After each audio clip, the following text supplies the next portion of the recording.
আল্লাহ পাক বলেছেন, হে মুহাম্মদ সাল্লাল্লাহু আলাইহি ওয়াসাল্লাম, বলেন সাল্লাল্লাহু আলাইহি ওয়াসাল্লাম, তোমার উম্মতের কোনো ব্যক্তি যদি আসমান জমিনের সমান গুনাহ নিয়ে আমার সামনে দাঁড়ায়, আসমান জমিন সমান গুনাহ নিয়ে আমার সামনে দাঁড়ায়, কিন্তু আমার সাথে শিরকের পাপ নাই, আমার সাথে কোনো শিরকের পাপ করে নাই, ইনশাআল্লাহ আমি আল্লাহ তার সামনে আসমান জমিন সমান ক্ষমা নিয়ে হাজির হব ইনশাআল্লাহ। তার মানে আমরা যদি ইনশাআল্লাহ তাআলা শিরকের পাপ থেকে দূরে থাকতে পারি, ইনশাআল্লাহ আশা করা যায় আমরা আল্লাহর সন্তুষ্টি পাবো ইনশাআল্লাহ। এরপর আল্লাহ রাব্বুল আলামিন কি করলেন? আল্লাহ রাব্বুল আলামিন পুরো মহাবিশ্ব সৃষ্টি করে সব দায়িত্ব ভাগ করে দিলেন। ভাগ করে দেওয়ার পরে আল্লাহ পাক জান্নাত জাহান্নাম সৃষ্টি করেছেন কিনা? আচ্ছা, জান্নাত এবং জাহান্নাম কার কার জন্য সৃষ্টি করেছেন বলেন? জিন আর মানুষ। আচ্ছা, এখন জান্নাতের চেয়ে কি শান্তির কোনো জায়গা আছে? আচ্ছা, এই জান্নাত কার জন্য সৃষ্টি করেছেন? জিন আর মানুষ। আচ্ছা, তাহলে আল্লাহ পাক মানব জাতিকে ভালোবাসেন কিনা? ভালোবাসেন কিনা? আপনি যখন কাউকে ভালোবাসবেন তাকে সবচেয়ে সুন্দর গিফট দিতে চাইবেন কিনা? তার জন্য সবচেয়ে ভালোটা কিনতে চাইবেন কিনা? আল্লাহ পাক জান্নাত তৈরি করেছেন কাদের জন্য? আমাদের জন্য। তার মানে আল্লাহ পাক আমাদেরকে ভালোবাসেন কিনা? অবশ্যই বাসেন। আল্লাহ রাব্বুল আলামিন জাহান্নামও তো সৃষ্টি করেছেন। এখন যদি বলি যে তাহলে আল্লাহ পাক কি আমাদেরকে ভালোবাসেন না, জাহান্নামে কিভাবে দিবেন? উত্তরটা কি হবে তাহলে? উত্তর হচ্ছে এই যে যদি আল্লাহ না করুক কোনো ব্যক্তি জাহান্নামে যায়, তাহলে বুঝতে হবে সেই ব্যক্তি জাহান্নামে যাওয়ার যোগ্য ছিল বলেই জাহান্নামে গিয়েছে। কথা কি বুঝতে পারছেন? আর যদি কোনো ব্যক্তি জান্নাতে যায়, তাহলে বুঝতে হবে সেই ব্যক্তির উপর আল্লাহ পাক দয়া করেছেন বলেই সে জান্নাতে গিয়েছে। মানুষ তার আমল দিয়ে জান্নাতে যেতে পারবে না, মানুষ তার আমল দিয়ে জান্নাতে যেতে পারবে না, আল্লাহর দয়া অনুগ্রহ দিয়ে জান্নাতে যাবে ইনশাআল্লাহ তাআলা। আল্লাহ পাক আমাদের সবাইকে সেই দয়া অর্জন করার তৌফিক দান করুন। আল্লাহ পাক সৃষ্টি করলেন আদম আলাইহিস সালামকে। কাকে? এর আগে আল্লাহ পাক জিন জাতি সৃষ্টি করেছেন, আমি ওইদিকে যাচ্ছি না, আমি মানুষের কথা বলছি। আদম আলাইহিস সালামকে আল্লাহ পাক কেমন করে সৃষ্টি করেছেন? আল্লাহ পাক সূরা সাদের মধ্যে বলেছেন যে খলাকতু বিয়াদাই, আমি আদমকে আমার হাত দিয়ে সৃষ্টি করেছি। কি দিয়ে? হাত দিয়ে। এটা কি ভালোবাসার বহিঃপ্রকাশ নয়? আল্লাহ পাক কি আমাদেরকে ভালোবাসেন না? ভালোবাসেন। আচ্ছা, এই দুনিয়াতে যত কিছু আছে, এই দুনিয়ার আকাশ বাতাস নদী নালা পানি অক্সিজেন সবকিছু কার জন্য সৃষ্টি করা হয়েছে?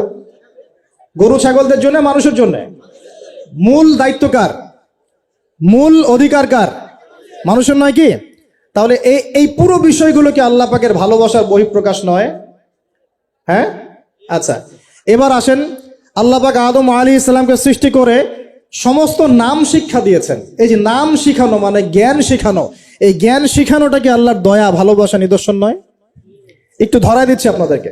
এবার সামনে আসেন, আল্লাহ পাক ফেরেশতাদের সামনে তাকে উপস্থাপন করলেন, করে বললেন সব ফেরেশতা তোমরা যারা আছো সেজদা করো আদমকে। এই যে আমাদের পিতাকে সম্মানিত করা হচ্ছে, এটা কি ভালোবাসার বহিঃপ্রকাশ নয়? এবার আমাদের পিতাকে সম্মানিত করা হলো, ইবলিস সেজদা করলো না, সে কিয়াস করলো, বাতিল কিয়াস যুক্তি দিল আমি তার চেয়ে শ্রেষ্ঠ ইত্যাদি। আল্লাহ পাক ইবলিসকে অভিশপ্ত করলেন, আমাদের পিতা তাকে জান্নাতে রাখলেন। এই যে জান্নাতে রাখলেন, এটা কি আল্লাহ পাকের ভালোবাসা নয়? এবার আল্লাহ পাক আদম আলাইহিস সালামের পাঁজর থেকে সৃষ্টি করলেন তার স্ত্রী হাওয়া আলাইহিস সালামকে। ওই যে শুরুতে বলেছি স্রষ্টা একা থাকতে পারলেও সৃষ্টি কি পারবে? এই জন্য আদম আলাইহিস সালামের পাঁজর থেকে তার স্ত্রীকে সৃষ্টি করা হয়েছে, উভয়ের মাঝখানে ভালোবাসা দিয়ে দেওয়া হয়েছে। বলেন সুবহানাল্লাহ। এই জেনা ভালোবাসা নিদর্শন নয়, বিয়ে শাদী হচ্ছে ভালোবাসার নিদর্শন। আল্লাহ পাক বলেছেন সূরা রুমের মধ্যে, ওয়াজআলা বাইনাহুমা মাওয়াজ্জাতা ওয়া রাহমা, আমি আল্লাহ স্বামী স্ত্রীর মধ্যে ভালোবাসা এবং হৃদ্যতা সৃষ্টি করে দিয়েছি। বলেন সুবহানাল্লাহ। তার মানে এই হারাম সম্পর্ক যেটা দেখছেন, এটা হলো একটা জেনার পথ। আর যখন আমরা হালাল ভাবে বিয়ে শাদী করবেন, আপনারা করবেন, তখন দেখবেন আল্লাহ পাকের পক্ষ থেকে ভালোবাসা সৃষ্টি হয়ে যাবে ইনশাআল্লাহ তাআলা। অতএব ওয়াদা করতে পারি তো আল্লাহর কাছে, নিজের চরিত্রকে পবিত্র রাখবো ইনশাআল্লাহ, হারাম কোনো সম্পর্কে যাব না ইনশাআল্লাহ, কোনো সহি প্রেমেও যাব না ইনশাআল্লাহ। এটা সহি প্রেম আবার কি জিনিস? দিনী ভাই দিনী বোনের মধ্যে এখন প্রেম চলে, এগুলো হয় না মাঝে মাঝে? এগুলোও বন্ধ, এগুলো বন্ধ করতে হবে। হালাল উপার্জনের সোর্স হয়ে গেলেই দিনদার মেয়ে দেখে বিয়ে করে ফেলবেন ইনশাআল্লাহ তাআলা। অন্য কোনো পথে যাবেন না, কোনো হারাম পথে যাবেন না, ওয়াদা করেন ইনশাআল্লাহ? রাজি আছেন তো ইনশাআল্লাহ? আল্লাহ কবুল করুন, আমিন। আর বিয়ের সময় অবশ্যই দিনদারিতা দেখবেন, অন্য কিছু না। অন্য কিছু পরে, দিনদারিতা আগে। দিনদারিতা আছে, নামাজ পড়ে, পর্দা করে, মাশাআল্লাহ সব দিক ঠিক আছে, তারপরে দেখবেন আপনি অন্য কিছু, তার আগে নয়। কথা ঠিক আছে? একইভাবে মেয়েদের ক্ষেত্রেও, যে আগে দেখবেন না ছেলে কত বড় চাকরি করে, ছেলের কত বড় বাড়ি আছে, গাড়ি আছে, এটা পরে। আগে দেখবেন ছেলে নামাজি কিনা, সুন্নত আছে কিনা, ইসলামের জন্য তার সফট কর্নার আছে কিনা, ইসলাম প্র্যাকটিস করে কিনা, এগুলো আগে দেখবেন। এগুলো না দেখলে কি হবে জানেন? বিয়ের 1 বছর 2 বছর পরেই বুঝতে পারবেন দুনিয়াটা জাহান্নাম হয়ে গেছে, নাউজুবিল্লাহ। দুনিয়াতেই তখন জাহান্নামের আযাবের স্বাদ ভোগ করতে হবে, নাউজুবিল্লাহ। আল্লাহ পাক আমাদেরকে হেফাজত করুন, আমিন। তো এই যে আল্লাহ পাক আদম আলাইহিস সালামের পাঁজর থেকে সৃষ্টি করলেন কাকে, এবং ভালোবাসা দিয়ে দিলেন উভয়ের মাঝখানে, এটা কি আল্লাহ পাকের দয়া নয়? আল্লাহ পাক ভালোবাসেন না? এবার দেখেন, গাছের কাছে যেতে নিষেধ করলেন, আমি কিন্তু শর্ট করে বলছি, গাছের কাছে যেতে নিষেধ করলেন, তোমরা জান্নাতে থাকো, খাও, যা ইচ্ছা করো, কিন্তু ওয়ালা তাকরাবা হাদিহি শাজারা, এই গাছের কাছেও যাবে না। একটা পরীক্ষা, জাস্ট একটা পরীক্ষা। এখানে কিন্তু বলা হচ্ছে গাছের কাছেও যাবে না, বলা হচ্ছে না যে গাছের ফল খাবে না। ঠিক যেমন আল্লাহ বলেছেন তোমরা জেনার কাছেও যাবে না, আল্লাহ পাক কিন্তু বলেন নাই জেনা করবে না, আল্লাহ পাক বলেছেন তোমরা জেনার কাছেও যাবে না। তো এখান থেকে আমরা এই হুকুমটার কঠোরতা বুঝতে পারি। তো প্রিয় ভাইরা, এখানে আমাদের পিতামাতা শয়তানের প্রলোভনে পড়ে গেলেন। কেন পড়লেন? শয়তান ওয়াসওয়াসা দিল যে আমি কি তোমাদেরকে এমন গাছের কথা বলে দিব যে গাছের কাছে গেলে বা যার ফল খেলে তোমরা চিরস্থায়ী জীবন পাবে এবং তোমরা ফেরেশতা হয়ে যাবে, এরকম কথা বলল, এবং তোমরা কোনোদিন মরবে না। হাল আদুল্লুকা আলা শাজারাতিল খুলদি ওয়া মুলকিন লা ইয়াবলা, এই দুটো ওয়াসওয়াসা, চিরস্থায়িত্বের ওয়াসওয়াসা এবং অমরত্বের ওয়াসওয়াসা দিয়ে আমাদের পিতামাতাকে নিয়ে গেল। এখন আমাদের পিতামাতা কি ফল খেয়েছিলেন কি খান নাই?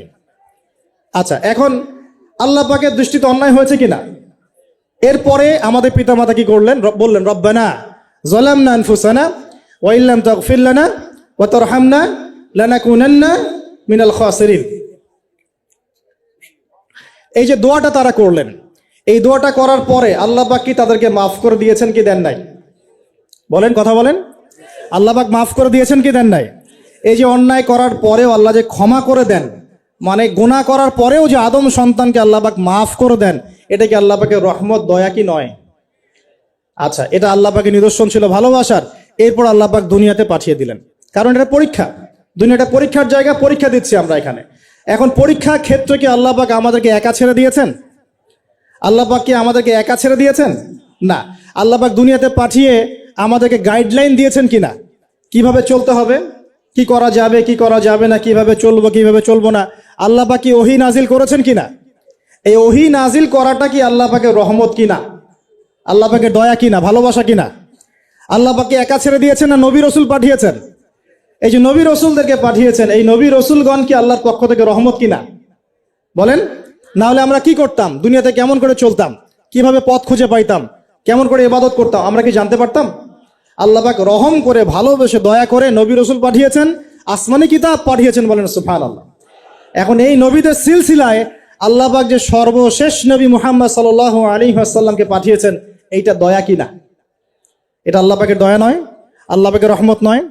আল্লাহ পাক কি বলেন নাই যে তিনি হচ্ছেন রাহমাতুল লিল আলামিন, তিনি পুরো বিশ্ব জগতের রহমত নয় কি?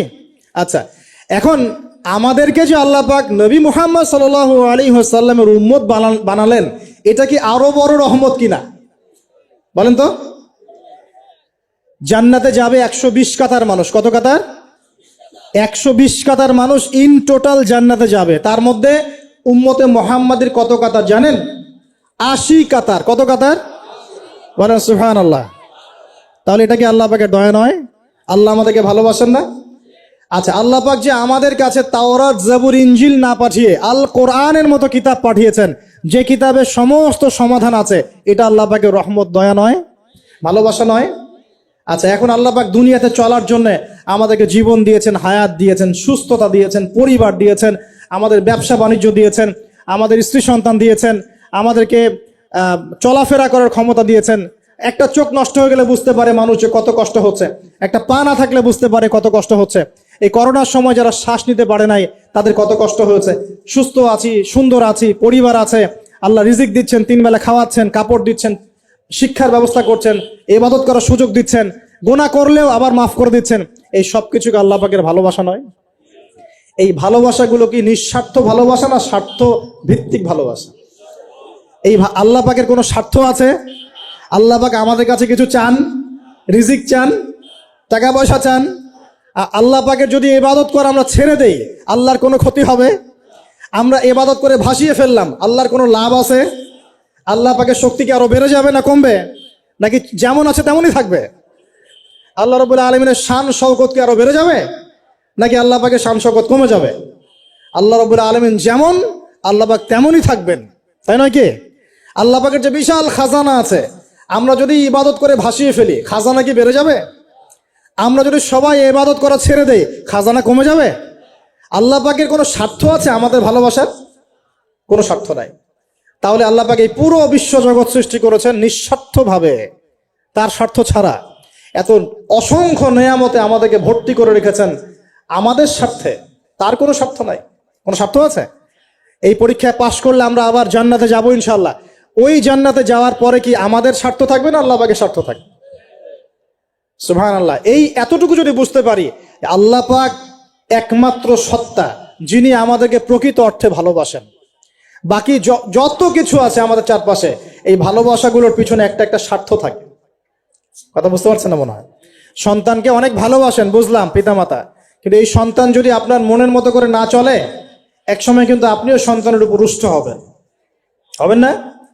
স্ত্রীর জন্য এত কিছু করছেন, দেখবেন কোনো একদিন আপনি করতে পারলেন না, দেখবেন সেদিনই আপনাকে একদম ধুয়ে রেখে দিল একেবারে। এমন হয় কি না? তা আমাদের ভালোবাসাগুলোর পিছনে কোনো কোনো স্বার্থ থাকে কি না? আর এই যে জেনা চলছে, এই জেনার মধ্যে মূল স্বার্থটা কি? যৌনতা। মূল স্বার্থ কি? ছেলেও চায় মেয়েকে ভোগ করতে, মেয়েও চায় ছেলেকে ভোগ করতে, এবং বলে না না এটা পবিত্র ভালোবাসা, আমরা বিয়ে করার জন্যই জেনা করেছি, নাউজুবিল্লাহ। তাই না? বলে না, আমরা তো বিয়ে করব, সমস্যা কি? তো ফ্রি মিক্সিং করলে কি সমস্যা?